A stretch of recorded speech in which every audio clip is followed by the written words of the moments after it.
Alors ces bouteilles aux très jolies étiquettes, elles sont faites par Imanol. Les bouteilles. Et voilà, hein, les cuvées sont faites par Imanol. Donc. Et Imanol, tu as un parcours un peu particulier. Tu es arrivé Oui. au vin en sortant d'un tonneau. En sortant d'un tonneau ou en rentrant dans un tonneau, on va dire. D'accord, Non, comme je Diogène. travaille dans la tonnellerie depuis 10 ans quasiment. Et depuis 3 ans, j'ai commencé à élaborer du vin dans le sud-ouest en tant qu'élaborateur artisanal, négoce artisanal, sur des petites productions de 1000 bouteilles de chaque, un peu plus pour le Grenache de 1000.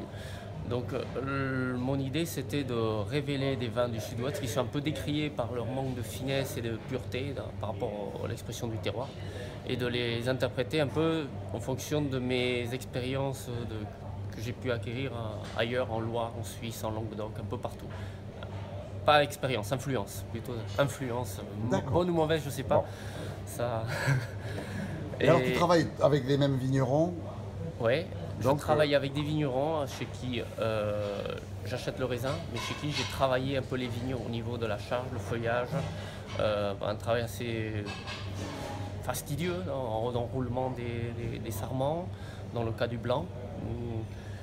Sélection de la parcelle qui m'intéresse par rapport aux maturités, aux équilibres, surtout par rapport à l'acidité pour les tanates et pour les grenaches.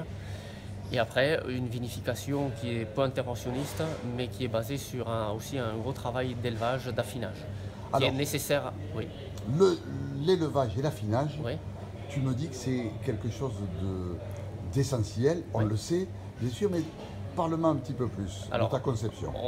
Conception, il faut remettre les choses un peu au clair. L'élevage, ça consiste à affiner le vin, le rendre plus docile, plus aimable, travailler les tanins, mais aussi construire la bouche, lui donner une ligne, une forme. Donc, suivant les types de barriques ou contenants, ou foudre, ou cuve, ou amphore, ou ce qu'on veut, on peut donner la ligne de bouche que l'on veut à un vin. Il suffit de savoir ce qu'on veut et quel chemin prendre en fait. Alors le vigneron éleveur est comme le sculpteur. C'est ça, c'est un élevage bien fait, c'est une sculpture. Un vin, moi je conçois le vin comme, c'est un peu, comment dire, un peu élitiste, je sais pas, mais c'est un peu côté artistique. Un vin, il faut que ça soit une œuvre d'art. D'accord. Alors, voilà. Les étiquettes sont déjà une œuvre d'art. On les voit. Ça, c'est un tableau impressionniste de la côte basque. D'accord. Ça, c'est une coque de bateau. Celui-là. Oui, ça, c'est mon père qui a peint le tableau. D'accord. Celui-là. Ça, c'est moi qui fais à partir de l'ordinateur. D'accord. C'est un espace à 11 dimensions. Bon, je ne veux pas rentrer dans les détails. Et celui-là? Ça, c'est une photo d'une coque de bateau retournée à quai. Très bien. Voilà, d'un photographe sur la côte basque. Ici, on a le Madiran, donc avec Tanat. Au milieu, nous avons Pacharingue de Videville sec, un vin très tendu, très pur, très minéral. D'accord.